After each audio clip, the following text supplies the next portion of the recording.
ആലിംഗനം ചെയ്ത് മരിച്ചു പോയിട്ടുള്ള പഴയ സുന്നികളെ സംബന്ധിച്ച് നിങ്ങൾക്ക് എന്ത് പറയാനുണ്ട്? അവർ കള്ളക്കഥകൾ വായിച്ചവരാണോ, കള്ളക്കഥകൾ പഠിപ്പിച്ചവരാണോ, കള്ളക്കഥകൾ ഓടിപ്പാടുന്നവരാണോ എന്ന് നിങ്ങൾ മനസ്സിലാക്കേണ്ടതുണ്ട്. അതുകൊണ്ട് ഞങ്ങൾക്ക് പറയാനുള്ളത്,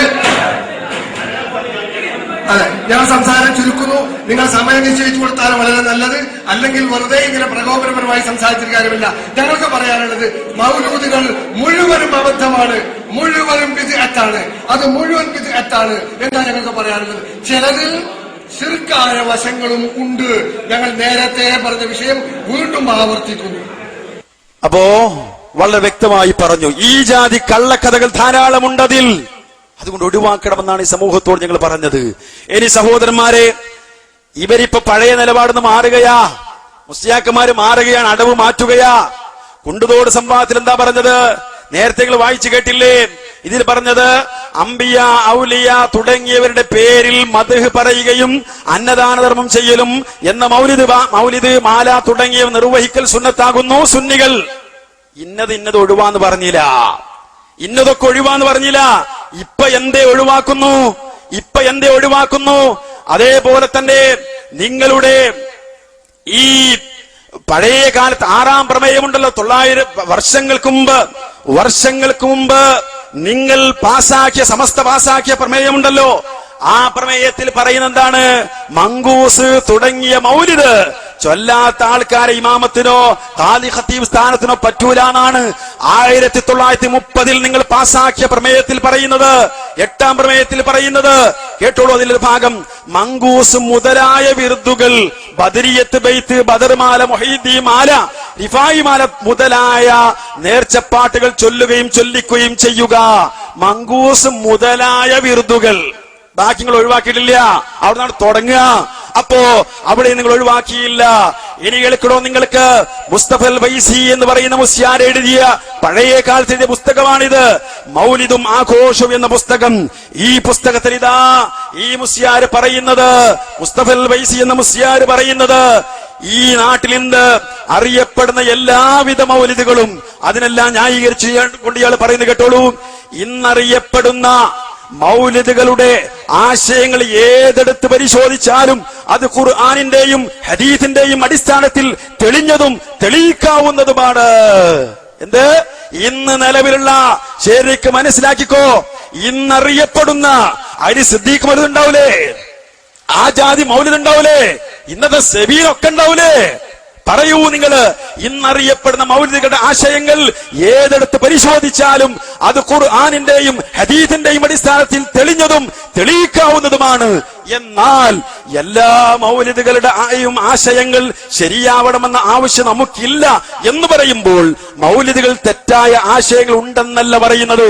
എല്ലാം നമുക്ക് ശരിയായിക്കൊള്ളുന്നില്ല, പക്ഷെ അതിൽ തെറ്റില്ല എന്ന് ഇയാൾ ആവർത്തിച്ച് സമ്മതിക്കുകയാണ്.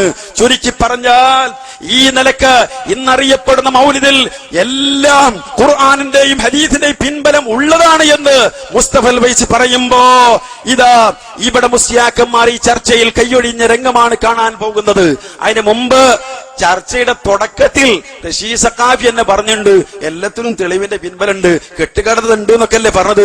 എല്ലാറ്റും ആ നിലക്കൊക്കെ പിൻബലുണ്ട്. ആദ്യം അവസാനത്തെ കാണുന്ന നമ്പർ മാറിയത് അതൊന്ന് കേട്ടാളി. ഇത് പാരായണം എന്നത് ശിർക്കാണ് എന്ന് പറയുന്നതാണോ അടിസ്ഥാനമാക്കേണ്ടത്, അല്ല എന്ന് പറയുന്നതാണോ? ശിർക്കാണ് എന്ന് പറയുന്ന അടിസ്ഥാനത്തിൽ നിന്നുകൊണ്ടാണല്ലോ നമ്മൾ സംസാരിക്കേണ്ടത്. ശിർക്കാണ് എന്ന് പറയുന്ന ഒരു ഭാഗവും ആ വാദം ഉണ്ടായിരിക്കെ അത് വിട്ടിട്ട് പിന്നെ വേറെ അതിൽ നിന്ന് താഴ്ന്ന ഒന്നിലേക്ക് പോകണം എന്ന് പറയുന്നത് നമ്മൾ ഈ ചർച്ചയുടെ മർമ്മത്തിൽ നിന്ന് വഴുതിപ്പോകലാണ്. പിന്നെ മൗലിദിൽ അതിൽ അന്ധവിശ്വാസങ്ങളും അതുപോലെ കെട്ടുകഥകളും ഒക്കെ ഉണ്ട് എന്ന് പറയുന്നത്, അത് മൗലിദ് പാരായണം എന്ന് പറയുന്നത് തീർച്ചയായും അത് പുണ്യകരമാണ് എന്നത് മഹത്തുക്കളായ ഇമാമുകളും പണ്ഡിതന്മാരും രേഖപ്പെടുത്തിയത്, അത് സമർത്ഥിക്കാൻ എത്രയെങ്കിലും തെളിവുകൾ ഞങ്ങളുടെ കൈവശമുണ്ട്. അപ്പോ കെട്ടുകഥകൾ ഉണ്ടെന്നൊക്കെ പറഞ്ഞത്, എന്നിട്ട് അതിനെപ്പറ്റി ഇവർ പറയാണ് അതൊക്കെ സത്യസമ്പൂർണമാണെന്ന് സമർത്ഥിക്കാൻ എത്രയെങ്കിലും തെളിവുണ്ട്. അവസാനമായപ്പോഴേക്കും ഒരേ ചർച്ചയിലെ തന്നെ അവസാനമായപ്പോഴേക്കും എന്തേ സഖാഫി നിങ്ങൾക്ക് പറ്റിയത്, എന്തേ നിങ്ങൾക്ക് പറ്റിയത്? ഇയാൾ മാത്രല്ല, നൗഷാദ് ഹസനും പറഞ്ഞു നോക്കിയിട്ടുണ്ട്. എന്താ ഇവര് പറയാണ്? നമുക്ക് ഇത് ശിർക്കിന്റെ ഒക്കെ തീരുമാനിച്ചിട്ട് പോരെ എന്ന് പറഞ്ഞവർ പറയാണ്. പിന്നെ നമുക്ക് ഓരോന്നും ചർച്ച ചെയ്യാം. അതിനൊക്കെയാണ് കൂലിയുള്ളത്, അതിന്റെ കൂലി എന്തൊക്കെയാണ്, ഷറഫ് എന്തൊക്കെയാണ്, ഓരോ നമുക്ക് പറയാ കേട്ടോളെ. അപ്പൊ നിങ്ങൾ പുണ്യം കിട്ടുമെന്ന് പറഞ്ഞത് തന്നെ അത് തന്നെയാണ് ഇപ്പൊ സത്യത്തിൽ വരുന്നത്. മുസ്ലിം ആണല്ലോ ഏറ്റവും പുണ്യം കിട്ടാനുള്ള വഴി. മുസ്ലിം ആവുമ്പോഴാണല്ലോ നമുക്ക് സ്വർഗ്ഗമൊക്കെ കിട്ടാനുള്ള വഴിയുള്ളത്. അതുകൊണ്ട് മുസ്ലിം എന്ന നിലയ്ക്ക് തന്നെ നമ്മൾ നിലനിൽക്കുന്നു എന്ന് നമ്മൾ തെളിയിക്കാം ഇൻഷാ അല്ലാഹ്. എന്നിട്ട് ഓരോ മൗലൂദിനും അതിന്റേതായ കൂലികളും ഷറഫുകളും ഒക്കെ ഉണ്ട്. അത് നമുക്ക് അവസരോചിതമായി ഓരോ സമയത്തും വ്യക്തമാക്കുകയും ചെയ്യാം. അപ്പൊ ഓരോന്നിന്റെ പുണ്യം, കൂലി, ഷറഫൊക്കെ പിന്നെ പറയാ കേട്ടോ. അപ്പൊ അവിടെ അവർക്ക് വേർതിരിവില്ല. അവസാനത്തേക്ക് മുജാഹിദുകളുടെ ചോദ്യങ്ങൾക്ക് മുമ്പിൽ അല്ല, വേണമെങ്കിൽ ഐക്യവേദിയിലെ ബഹുമാന സഹോദരങ്ങളുടെ ചോദ്യങ്ങൾക്ക് മുമ്പിൽ എന്ന് വേണമെങ്കിൽ പറയാം. ഉത്തരം മുട്ടിയപ്പോ പറയേണ്ടി വന്നു, പലതും ഒഴിവാക്കിയിട്ടുണ്ട് എന്ന്. ഒഴിവാക്കിയ രംഗമാണ് ഇനി നമ്മൾ കാണാൻ പോകുന്നത്. സഹോദരന്മാരെ, നമ്മുടെ നാട്ടിൽ സബീനക്കുള്ള സ്ഥാനം എന്താ? നമ്മുടെ നാട്ടിൽ ഇപ്പൊ സബീനന്റെ സ്ഥാനം എന്താ? ഈ ചർച്ചയ്ക്ക് മുമ്പ് സബീന കിതാബിന് ആ ജാതി 60 66 പിന്നെ 155 222 ഒക്കെ ആ ജാതി പല വക മൗലിദുണ്ടല്ലോ. അതിന് സമൂഹത്തിലുള്ള സ്ഥാനം എന്താ?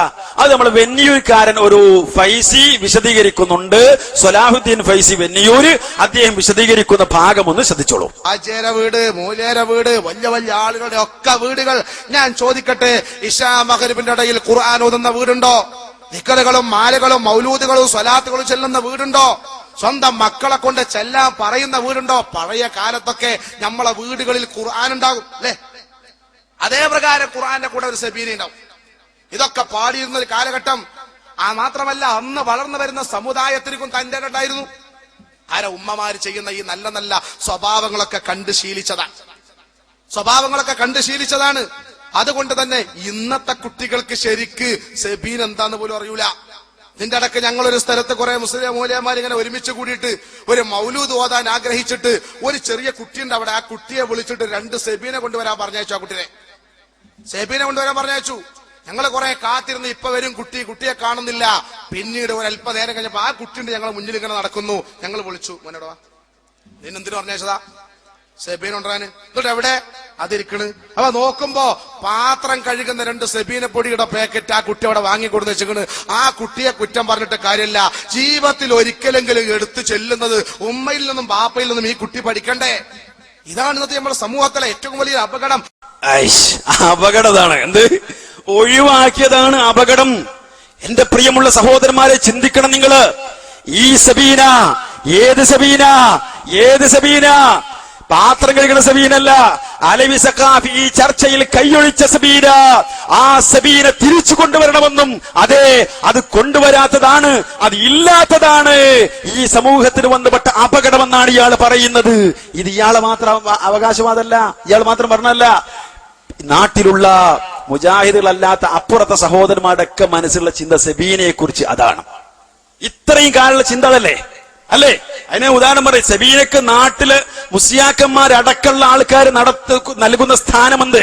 എന്നാൽ മുജാഹിദ് പ്രസ്ഥാനത്തിന്റെ ആ ചോദ്യം കൊണ്ട് അതിനു മുമ്പ് ഉത്തരം പറയാൻ കഴിയാതെ അലവി സഖാഫി ആ സബീന ഞങ്ങൾ അംഗീകരിക്കില്ല, പലതിലും തെറ്റുണ്ട്, തകരാറുണ്ട് എന്ന് സമ്മതിക്കുന്ന ആ രംഗം സഹോദരന്മാരെ കാണൂ നിങ്ങൾ. പറയാം അതിലുണ്ട് ഞങ്ങൾ അംഗീകരിക്കില്ല എന്ന് പറഞ്ഞോട്ടെ, ബാക്കിയുള്ള പറ്റാകാലോ.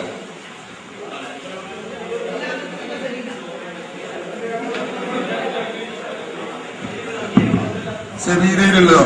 സെബീന എന്ന് പറയുന്നത് 66 വക, 77 വക, 101 വക, 202 വക, 222 വക, 333 വക, 444 വക, അങ്ങനെ വകകൾ 1111 വക, 2222 വക. ഇതൊന്നും ഞങ്ങൾ അംഗീകരിക്കുന്ന മൗലൂദുകളല്ല, ഞങ്ങൾ അംഗീകരിക്കുന്നതല്ല. CH പ്രസ്, മുജാഹിദിന്റെ CH പ്രസ്, അൽ മുർഷിദ് പ്രസ് ഇങ്ങനെ അടിച്ചു വിട്ടില്ലേ? അതൊക്കെ പാടെ ഞങ്ങൾ അംഗീകരിക്കുന്നത് പറഞ്ഞാൽ നടക്കുന്ന കാര്യമല്ല. ഞങ്ങൾ അതിനോട് അംഗീകാരമില്ല. ഇടപെടരുത്, ഞാൻ പറയാണ്, ഇടപെടരുത്, സംസാരിക്കുമ്പോൾ ഇടപെടരുത്. അപ്പോ അതിനൊന്നും ഞങ്ങൾക്ക് അംഗീകാരമില്ല, തീർത്തു പറയുന്നു. ഞങ്ങൾ എല്ലാ സ്റ്റേജിലും പറയാനുള്ളതാണ്, ഞാൻ വല്ലപ്പോഴും പ്രസംഗിച്ചപ്പോഴും പറഞ്ഞിട്ടുള്ളതാണ്. ഇത് അതിശയോക്തിയുള്ള ആദ്യം കേൾക്കുന്ന വാദമൊന്നുമല്ല. ഞങ്ങൾക്ക് അംഗീകൃതമായ മൗലിദുകൾ അത് ബല അച്ചടിച്ചു വിടുന്ന സബീനിയിൽ ഒരു പാടുണ്ട്, അല്ലെങ്കിൽ ഏതെങ്കിലും സ്വതന്ത്ര കമ്മിറ്റിക്കാർ അച്ചടിച്ചു വിടുന്നതിൽ പലതും ഉണ്ടാവും. ഞങ്ങൾക്ക് അംഗീകാരമല്ല. ഒന്ന് സെബീനന്റെ നമുക്കറിയാലോ, ഇവിടുത്തെ സെബീനിലുള്ളതല്ല വേറെയുള്ളടത്തുള്ളത്. കേരളത്തിലുള്ളതല്ല തമിഴ്നാട്ടിലുണ്ട്, അവിടെ ഉള്ളതല്ല കർണാടകത്തിലുണ്ടാകുക, അവിടെ ഉള്ളതല്ല അപ്പുറത്തുണ്ടാകുക. അതെല്ലാം കൂടി സെബീനുള്ളത് അത് ഏത് സെബീന? അപ്പൊ ഇതൊന്നും ഞങ്ങൾക്ക് സ്വീകാര്യമല്ല. ഞങ്ങൾ അംഗീകരിക്കുന്ന മൗലൂദുകൾ അത് 1000-10,000 മൗലൂദുകളുണ്ട്. അതെല്ലാം കൂടി രേഖയാക്കണം. ഇന്ന് രേഖയാക്കുക, മറ്റൊന്ന് രേഖയാക്കുക എന്നാണ്. അതൊന്നും അപ്രായോഗികമാണ്, നടക്കുന്ന കാര്യം.